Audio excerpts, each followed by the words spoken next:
Hello, ladies and gentlemen. My name is DJ. I'm Francis. My name is Belva. I'm Nick. We are a senior project at the College of New Jersey. We are the physics simulating HDMI-based primitive graphics processing unit. So I thought we can start with a little bit of an overview. So we are a senior project group at the College of New Jersey, computer engineering and one electrical engineering student. And we are developing a primitive GPU, the part of the computer that draws to the monitor, which simulates objects with mass and velocity in free space. So essentially that's similar to, say, drawing planets, and it simulates gravity between the planets and it will draw that to the screen. We are programming this on an FPGA board. This is the Nexus video board with Artix-7 FPGA. And we are using the Vivado design suite with the hardware description language system Verilog. And we're sending information from a PSoC board called the CY8CKIT-050 PSoC 5LP. We're going to be explaining this stuff soon in case people don't understand. However, we can go to the next. Our final goal is to create a simulation that looks a little something like this. This is just one example. However, we'd be able to put in separate initial conditions. This example is roughly scaled sun and an Earth and Mars orbiting the sun. The scale smaller to the simulation, but we would be able to put in planets with initial velocities, masses, and draw it to the screen, and it would be animated by calculating all of the gravity. What is an FPGA? So FPGA stands for Field Programmable Gate Array. This is a board that you program in hardware, not really in software. So instead of writing code that you're giving instructions to a computer, you are describing physical logic gates, such as, AND gates, OR gates, the kind of basis of a computer. These wires go into this RAM, that sort of thing. So an FPGA can be reprogrammed on the fly, as opposed to an ASIC board, application-specific integrated chip, which is essentially you have your design, and then you order a chip to be printed and made of that digital design. And then what can you do with this? You can create actual hardware. Like you can create a CPU, or in our case, we're creating a GPU. So we can create actual computers with this. This is our top level architecture. So these are all of the kind of little submodules and RAMs that we needed to create to make this entire thing work. So all of these items kind of labeled in yellow here are RAMs. They all store information. So such as this state RAM over here, it stores information in floating point numbers, a number with a decimal, about the objects themselves. So it stores like the mass of the object, the position of the object, and it stores the velocity of the object. And it can simulate up to 1024 objects. And this is for the physics engines use. So these are the numbers that are actually used in calculating where the next positions are and how these bodies affect gravity on each other. We have a position RAM over here, which is just as integers. And that tells you where on the screen each of these are going to be drawn. So we give this new positions each frame because these objects are moving. And then we have an attribute RAM. And the attribute RAM just has the aesthetic features of the object that aren't really needed for the calculations. So it contains the size, a width, and a height. Right now, we're just planning on drawing them as squares. But maybe eventually, if we are able to finish all the functionality of this, we can maybe draw sprites or other sorts of shapes. And then it also has the color. We can support up to 16 colors, correct? Mm-hmm. And then finally, this is a little bit different. It's not a RAM. It works a little bit faster than a RAM. It's registers. It's 2 registers, and it's just immediate information that all the engines might need to use. So it contains the total number of objects that we're going to be displaying at once, and that's different depending on simulation. We could feed this a spreadsheet that contains different amounts of objects, and it'll be able to find different ones. And then it also just has a single bit that tells all the other engines whether it should be running or not. In addition, we have these kind of blue pieces. They're red. This board's ugly. But we have these red pieces over here, and there are engines that we implemented. So coming from our computer, this would essentially be our CPU, our computer that communicates with the GPU. We have the host interface, which takes the initial conditions of the simulation and distributes it to the necessary RAMs. So it takes the initial positions, masses, velocities, and it puts it to the state RAM. It takes the width, height, color, puts it to the attribute RAM, and then finally it tells it the number of objects total that we're going to be simulating, and then it sets the run stop bit to 1 to tell the other guys to start running. The physics engine does all of the physics calculations, so it finds a new position each state or each frame, and the display engine actually draws to the screen. So it takes that information, creates little boxes, and then it converts that into the HDMI signal. So we can go to the next slide. And we're going to talk about the interface of hardware. All right, so the PSoC stands for Programmable System on a Chip. It's a simple computer and can run programs in C. It sends information about the different planets are at body problem to draw on our FPGA. And then if the FPGA is considered our GPU, this is our CPU. So here's just a little bit of just a picture of how we have it wired up. Over here are data lines, over there are handshake signals, and then we have another one that is just a hard reset. So breaking down the host interface into just a short thing to understand is that there are 5 different components to it. There's a CSV file which has structured data within it. Then you have a Python script which is used for data conversion and address mapping. Then we have a header file which is used for precompiled data storage. We have the PSoC firmware, which is used for real-time data transmission. And then we have the FPGA, which accepts all of this from the PSoC. So here's just an example of how the CSV structure looks. We did cover this a little bit. We have the X and Y coordinates of each of the objects. We have the initial velocity in both the X and Y coordinates. We have the mass, width, height, color, which are the attributes of those objects. And this is just a sample of how the CSV file looks, and the same numbers will be used in later slides. Next. So going over the Python script and what it does, essentially the Python script is used to take data from the CSV file and give each of the objects and each of their different pieces of data addresses in which it will be stored within the FPGA. One of the reasons why we have to use the Python script to create a .h file is because the PSoC board doesn't have any non-volatile RAM or storage, which means that we need to compile all of this information within the firmware itself so that at startup it's already there without needing any external storage. So it reads the CSV data, it formats the floating point into IEEE 754, it assigns memory addresses. DJ showed we have the state RAM and the attribute RAM. So it does that.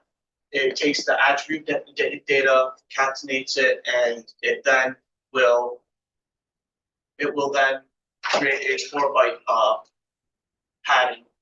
It also, like we said, purposes so that it generates an out file, which is our header file. And then there's 2 things that are included at the end of the header file, which are our number of bodies, so we can know how many objects we're simulating, and a ready flag at the end, which tells the FPGA, okay, you have all your information, you're ready to go. So this is just an example of how the header file looks. It uses the same numbers as we showed in the CSV.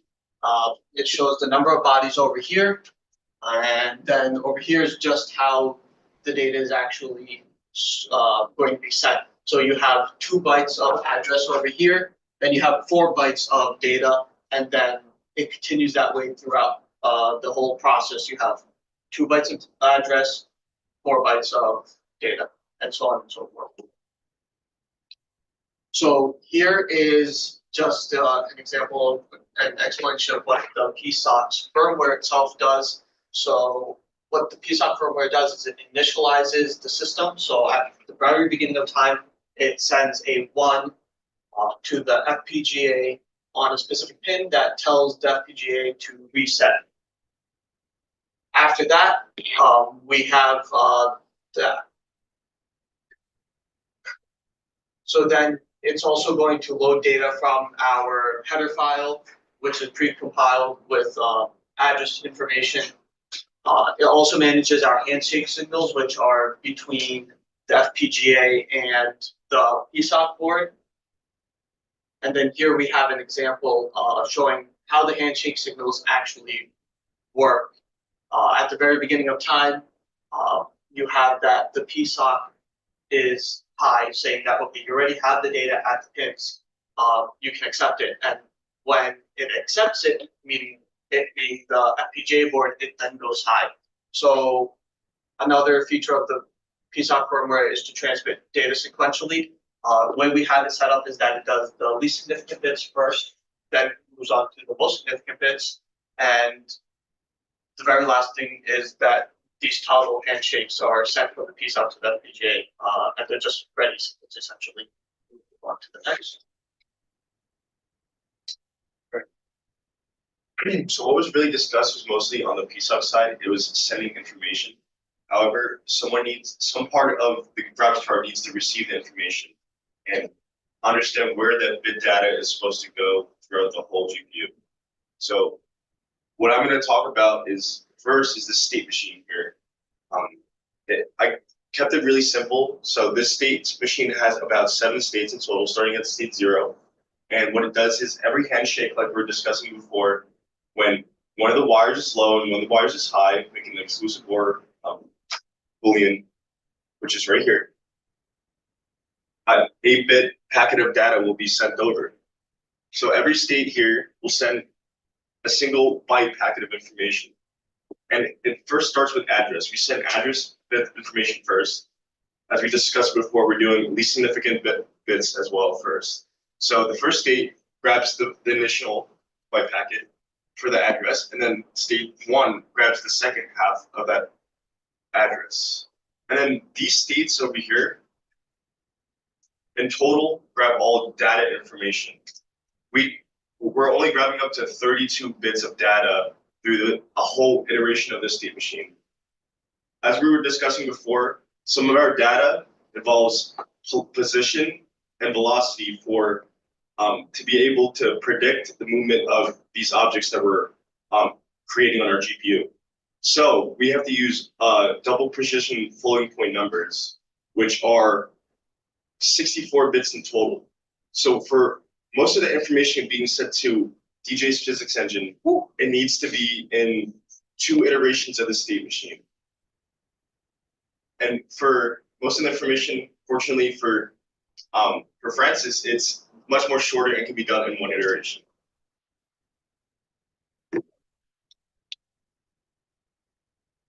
So how does this information? We took it from his board over to the FPGA. However, where do we send this information? And how does it make sure it goes through the correct registers and RAM? So I came up with this idea of using the last 2 bits of the address for marking which RAM and register is supposed to be sent to. Above here is system Verilog code, and as you can tell, these are the last 2 significant bits of the address. And what is coded is these 2-bit numbers. So if any time that the address reads 10, it's going to get set to a register. That'll be the 2 values we talked about, the run stop and the number of bodies. This one will be sent to the state RAM, which is all of the physics data. And this number, if it happens, it will be sent to the attribute RAM, which is all of our color and height and weight, or height, excuse me. And here I just want to show something. This is basically what a Vivado simulation looks like. And it's very a little complex to look at. I just wanted to show it to maybe some of you that haven't seen it before. But I also want to point out some features. So over here, this is our transfer signal, as in this was the exclusive OR that we're talking about, that every single time that this little guy here is high, that's when we send data. And this wire correlates to these 2 going high and low and tandem. They're flipping. And that results in a lot of conversion of data across this whole simulation. And here, on my own end, for simulation purposes, I also wrote a Python script to convert decimal numbers to double precision floating point numbers. So we're able to simulate what receiving information to the FPGA board looks like. All right. So I'm going to talk a little bit about the physics engine. That was kind of one of my largest contributions to this project. So the sort of theoretical background for this is that we are simulating the n-body problem. So there are multiple bodies, you can think like planets floating in space, you could say. And the way you calculate the effect on gravity between all of them, which is relevant to, like planets orbiting each other or colliding with each other, is through this little monster. This is an equation. There's sort of an exception here that I really haven't mentioned, that this thing, within this sum, it doesn't count if object I is equal to object j. But essentially what this is saying is that if there is a planet, object I, the sum of the accelerations, it would be the sum of the forces, but we adjusted it for accelerations, is calculated by this. This is just in the x direction, but we would have to do the same thing for the y direction. It's vector. And it is, this would essentially be done in a double layer loop, and I'm going to show kind of a pseudocode for that later, but we're doing it in hardware, so we have to do a little bit different. But once this entire thing is done, this kind of running sum, and this is done for each individual object, then we would have accelerations being imposed on each object. We can add that acceleration to our current velocity to get a new velocity. And then we could add that new velocity to our current position to get a new position. And then we keep doing that for every single frame, so we can keep finding a new position for each object for every single frame. So if we were to program this in kind of a more traditional computer, then this is sort of a pseudocode for that. The way that equation works is that we would take one object and find the effect of gravity that each object has on that, and then sum that all together. But the thing is that when we wanted to implement that in hardware, we would realize that it would sort of be dependent on this like inner sum, and that would create a huge delay in calculating, because we would have to wait for that sum to finish, then send the next calculation, wait for that sum to finish, then send the next calculation, wait for that sum to finish. That's a nightmare. We want this thing to be pipelined. So we want to be able to send as many calculations at once per cycle, even if it comes 100 cycles later, we can keep sending them in. So we flipped it backwards. We iterated object J first, then object I. But essentially what this code is saying is calculate the effect of, take your first object, object 0, your 0th object, calculate the effect of gravity it has on the first object, recorded. Second object, recorded. Third object, recorded. Then you take this object, calculate the effect of gravity it has on the 0th object, recorded. This object, recorded. This object, recorded. We skip itself. We don't want itself, because there's radius cubed at the bottom. That would be 0 cubed. That's infinity. We don't want that. However, that's essentially how the logic works. And then at the very end, we have all these accelerations. We record it in a RAM. We sum it up to the current velocity, then we sum it up to the current position. So the way we made it in hardware, this is the data path. So this is that big state RAM. This is the big thing that holds all the floating point numbers. And then it gets sent into a physics calculator. I'm going to go into that thing pretty soon. But the physics calculator basically runs the center part of that big sum equation. That all gets recorded into an acceleration RAM. So the acceleration RAM essentially stores the effective gravity one object has on every other. And then that gets added to the sum, to another RAM, the sum RAM. So then when we pick the second object, all of the effective gravity the second object gets gets reported to the acceleration RAM. And then that is what gets summed, and then that gets summed to the previous acceleration, so we can kind of keep that running sum going while not having to wait for the previous sum component every frame. So once the sum RAM is once it's iterated through all objects compared to all other objects, the sum RAM now contains all of those accelerations. So we go back to the state RAM, we take out our acceleration, we add it to our sum RAM again, and this is, as I said, this sum calculator over here is how we do that last addition. We add it to our sum RAM again. Now it's filled with velocities. Record it back to the state RAM. We bring in our positions from the state RAM, add that to our current velocities, record it back to the state RAM, and then at the same time, we turn them into integers. And then the integers are what's given to the position RAM. And those integers correspond to the pixels on the screen where it's going to be drawn. All of this is controlled with a finite state machine, and that's sort of where this double layer loop is encoded. So if you want to go to the next page, that's this monster. It's a little ugly. It's a little organized. All of these top row states are essentially instructing the physics engine to wait until the last calculation is finished, until it can do the next step.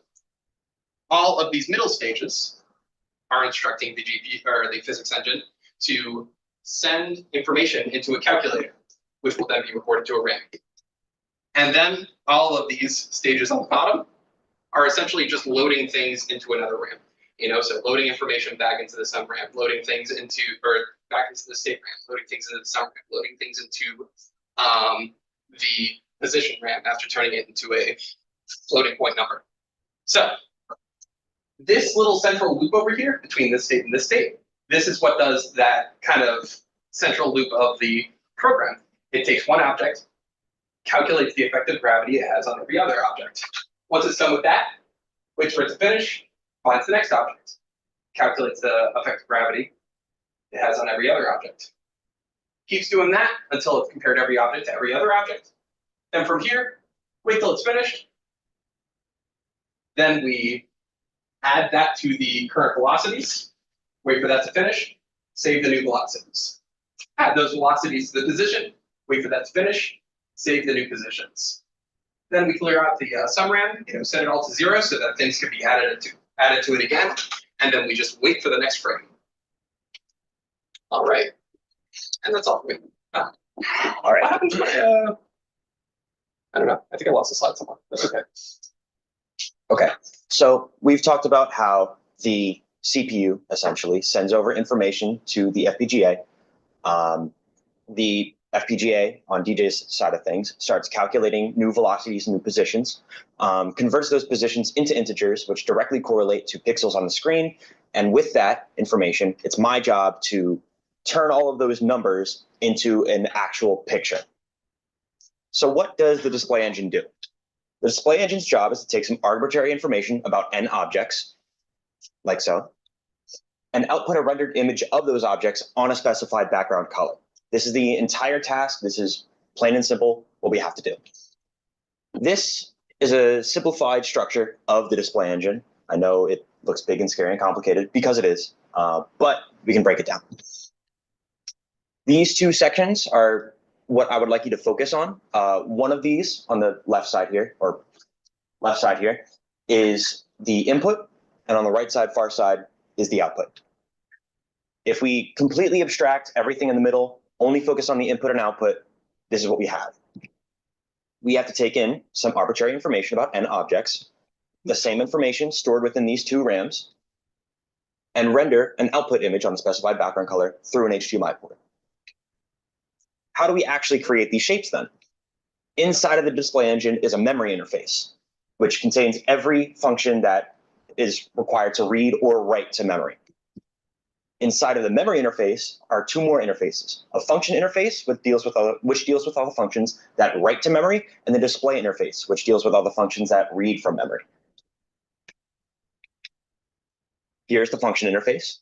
This is all of the functions that have to write to memory.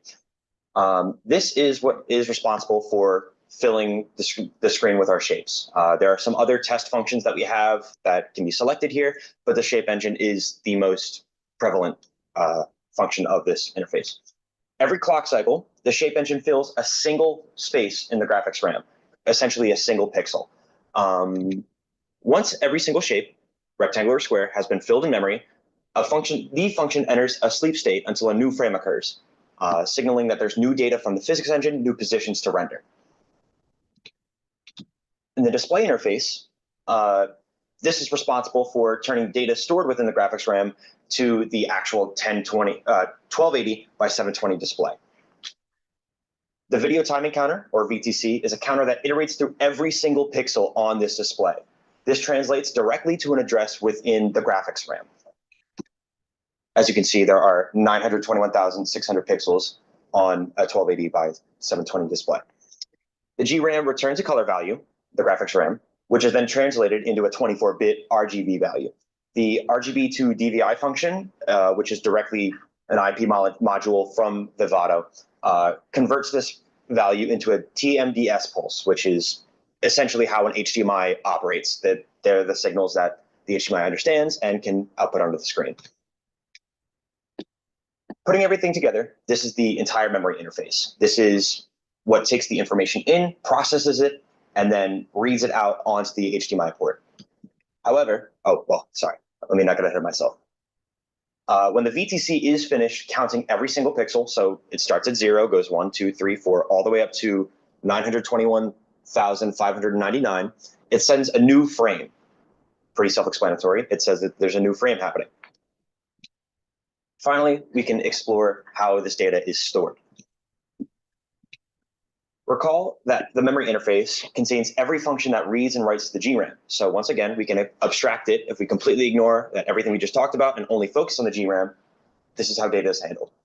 These two modules communicate through 4 lines: an address read, an address write, a data read, and a data write.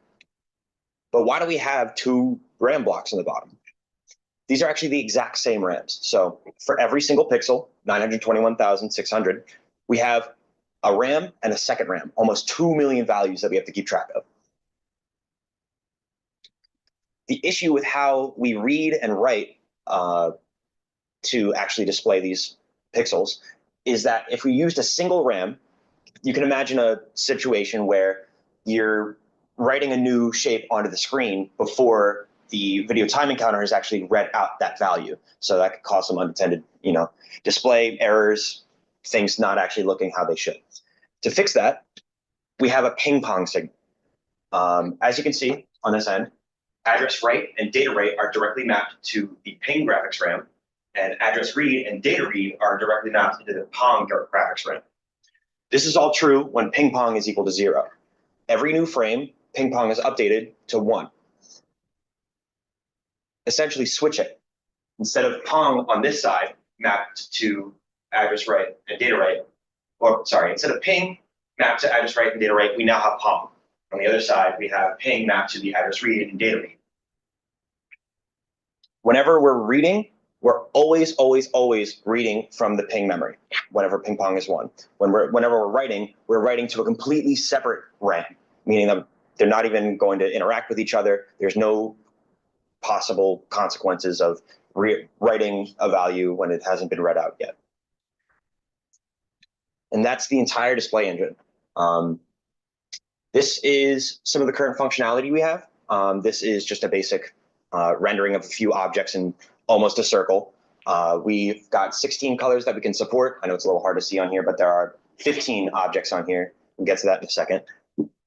This is just a simple grid. Every 16 pixels up and down, there's a white border drawn. Just divides the entire screen up to make sure that we're actually, counting right, that we can prove that we're mapped to the correct coordinates. Here is a display of every color that we have. The color value is stored in 4 bits, only 15 colors. Theoretically, we could really use whatever we want. I could change these values to be completely different colors, but these are just what we have for the time being. Moving forward. So right now, we're kind of in a spot where I have my display engine working with my test program. DJ has his physics engine running with his test program, and Taha and Nick are interacting, sending bits with each other. With that being said, we haven't actually put the puzzle pieces together yet. Working on it. Some sleepless nights we're taking. We're getting there. All right. We're really just trying to combine all of our pieces together to get a fully functioning GPU. we want to create an animated output. That's one of the big things. With how my program works, I can only initialize the position RAMs with a single value. It doesn't update at every frame like DJ's program actually does for me. So we only can really create still images. And then obviously continuing our documentation and presentations, because this is not our only presentation we have to prepare for. Our big issues that we're having, we really, really, really wanted to have a working video to show you the GPU working fully in action, like, plan is moving, the same thing we showed you right in the beginning, except on that display that we've been working on this entire time. Few issues that we're having is really just working between our simulations and implementations. Nick showed the waveforms, that big green screen. Those kind of tell us everything we know about the system as it's working. That's not running on the actual hardware, it's running on software on the computer. It keeps track of every single signal. We can go in and see at an exact time what's going on and what's happening. It's all recorded. It's very nice to use to debug. On hardware, different story. It's more of a black box. We really don't know what's going on inside. The program is operating 60 frames a second. We really can't keep track of these things. And right now, DJ and I have been trying to combine the physics engine and the display engine for this entire first week, really trying to crunch it together. But we're finding that there's some timing concerns. Some of the gates that DJ has may or may not be kind of conflicting with how the FPGA functions. It's All right, don't smack talk with gates. Hey, I mean, I'm just seeing it how I see it. Yeah, that's kind of the big thing. We can't get our GPU running in a kind of seamless manner. We can only really we can't animate objects. We can only really project them on the screen. By the end of the year, we're hoping to have that fixed. And so, thank you. So we had a lot to talk about. Is there any questions? Sure, go, Vinny. So, I mean, you mainly are focusing on the n-body problem displaying on the screen. So obviously there's going to be some, like you said, like, oh, you can just put in however many bodies you want, but obviously there's going to be some constraints on that. Sure. 1024 bytes, actually. 1024? Yeah. 1024.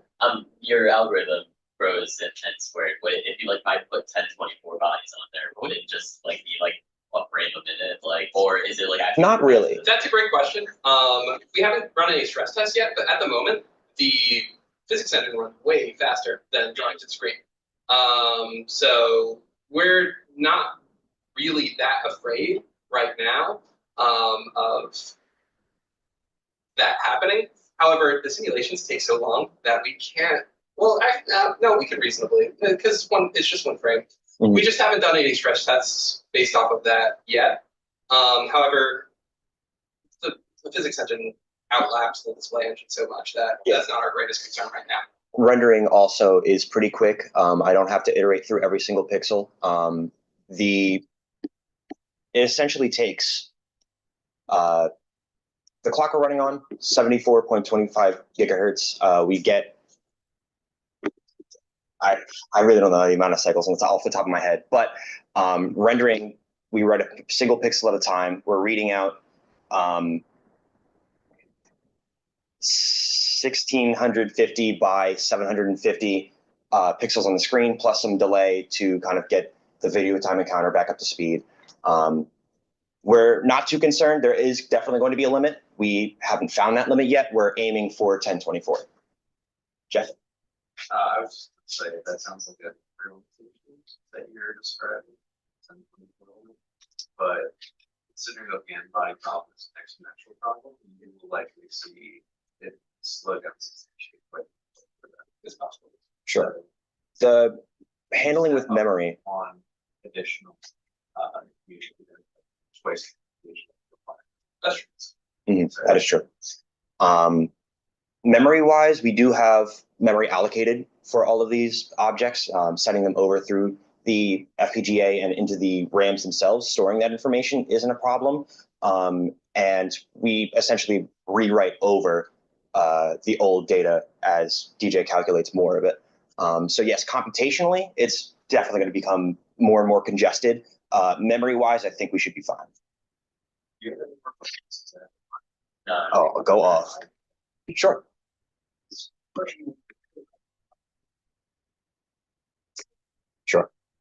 So how's the approach that you take? Apparently, you want to expand this to many, 5, 6. Mhm.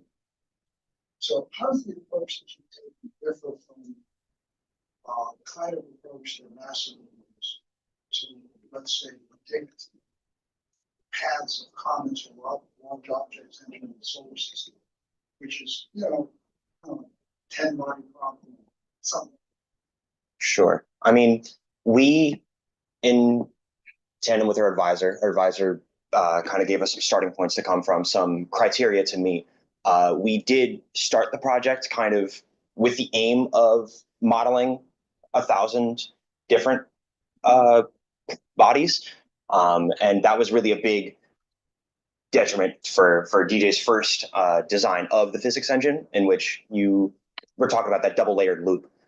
Instead of calculating the effect of gravity each other object has on an object, you're now instead calculating how much influence that object has on everything else. With another object kind of entering in the screen, sort of say, if there's a comet or something coming in from left field, I believe the design approach would be less based on how many objects we can situate, and more kind of on the accuracy of the predictions. This is more of the more focused on the GPU side of things than it is the prediction themselves. The physics simulation is more of giving us something to put on the screen rather than this is like the main focus, so to say. We're really trying to get the GPU functional as much as we can before we're trying to kind of validate the validity of where the objects are in space. Although we do have that MATLAB test program, the one where there were orbits kind of already running, which outputs all of that information into a long file. Talha has jurisdiction over that. And we're working on getting DJ's numbers to be outputted so we can cross-reference them to make sure that they are actually Yeah, and we've been matching. cross-referencing just based off of simulations. So far, it's accurate to the simulation so far. But I guess the real difference, I don't know exactly what NASA's doing. I did that boardrooms on that one. But it's hardware, we're making specialized hardware to solve just this problem, this exclusive problem. It's running the same algorithm, however, and it's also to an extent just a learning exercise. However, that's sort of the unique part.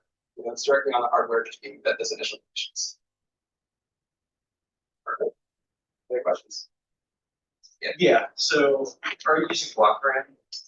Yes. So, yeah. So that explains your color limitation. You're only using 4-bit color. Yeah. Okay.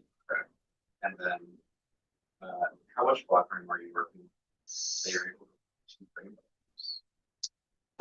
There is quite a bit on the board. Nick, I believe, made a memory map. There definitely is a certain amount of blocks that we have access to. We haven't overstepped that bound, or we're not nearing it. The 2 big blocks of GRAM was the main concern we had. Do we have enough space for this? And that's been planned since the beginning. We didn't start with a single GRAM. We always knew we were going to need 2. Blocks For the total, it's 74.25 megahertz. The board itself produces a 100 megahertz clock, and then there's an IP module from Vivado that turns that 100 into the 74.25, which is required. That is the clock speed required for the HDMI output. Okay. You're using 19 of HDMI. Yes. Right. RGB to DVI. We feed it in 8 bits of red, 8 bits of green, 8 bits of blue, and that turns it into TMDS pulse, which then correlates to the HDMI to the screen. And you're not using a standard communication protocol from the PSoC FPGA, right? It's just yeah, not anything standard. Just kind of okay. You also, on the data transaction, you just have that address data. Is there any specific reason you left that ambiguous? What exactly does the data look like? Data transfer. Under opticals and such, or is it just standard these bits or this? Yeah, I can I don't, okay. we can go back to it. Sure. I didn't know how much time we had, so I could have left it out. Yeah, we only learned we were an hour, maybe last night. Yeah. Like 1 a.m. Okay, Well, you got Go 15 back. minutes to spare. Yeah, why not? Go back. Sure. okay, so here, your question was, how do we know which one would probably go to the state grant versus the? No. So if you go back further, I think it was the breakdown of the communication. I Talking think about the overall architecture. I think over here. Oh, this one, yes. Yeah, so you have a block of address data and you have a block of data. Oh, you talking about these right here? Yeah. So this is your address time as you're accepting the communication Yeah. data. So you're stringing together data, you have address, data. Mhm. What is this? Oh, yeah. So these are internal signals in the host interface file. For the S3 file, I have an overall signal called host IF PSoC data. All of our like top signals that connect to any part and any engine, I leave in the top, and I use internal signals inside my own file. And for these specifically, these are just pseudo. You know, there's like you have to obviously have the underscore and all that. Mine is just add ADDR underscore like that. Right. Yep. So the sort of what we're using here is that the address is a 2-bit prefix of which RAM it's going to. So it's either going to go to the state RAM, the position RAM, or the or not the position RAM, the active RAM rather, or the registers. So that little 2-bit prefix determines which one of those that goes to, and then the remainder, what was it? Yeah, 14 bits I see. is So- the actual address of the. So the data is dynamic depending on the MS of the address. Yes. Because as it goes to a certain memory, that it's obviously different, but it's not. Exactly. Yeah. If I we would want to be. just say, Yeah. recommendation for future is to have a table for like what the data looks like if you're sending an object to your object data, like these bits are for its location, its mass, its color. I think the main concern that we have, is your question more so like why are we limiting it to 16 and 32 rather than 16 Yeah, well, I plus? was just It's the protocol. Yeah. Sure. Like, you know, just saying data 16, that doesn't tell me what the data is. That's Okay. true. Yes. That's true. That's yes. And we can Absolutely. describe it if you want. Yeah. So the registers I understand is now from your. yeah, that's pretty small. You know, it's all just one number. The state RAM is actually each address line of the state RAM is actually 512 bits long. So we kind of subdivided. We Mhm. subdivided it into 32 bits. So the address isn't directly going into the. Well, actually, it's from the way that we configured the block RAM. We just had one side. We had the side that communicates with the physics engine, be true 512 bits long, and then we had the side that communicates with the host interface, be 32 bits. You know, and then the additional address spaces go to subdividing that 512. So, considering it's filled with double precision floating point numbers, the data is actually half of a floating point number, the second half of a floating point number. Right. And then the attribute RAM is actually, it's a couple of numbers together. It's least significant is There's 4 bits Four of bits of color. 10 bits of width, 10 bits of height. So 24 bits total. yes, and then the rest is just adding zeros. And one last question. Go to the slide that shows the physics engine type. All right. So. The calculator we got here. one or- on that. Okay. Yeah, I think we accidentally skipped that last slide. It was math. So why do you have an acceleration ramp here? Is the sum calculator slower than the physics calculator? Oh, we totally could have used one RAM. If I were to do it all over again, I would have used one RAM. So, okay. Yeah, it was just, you know, it's a learning experience. Yeah, that's, So if there was a take 2, it would be one RAM. It would be wonderful. might as well not break it. That's very Yeah. true. Okay. Thank you. Yeah. No, thank you. Those were amazing questions. All right. I suppose that's all. Thank you very much.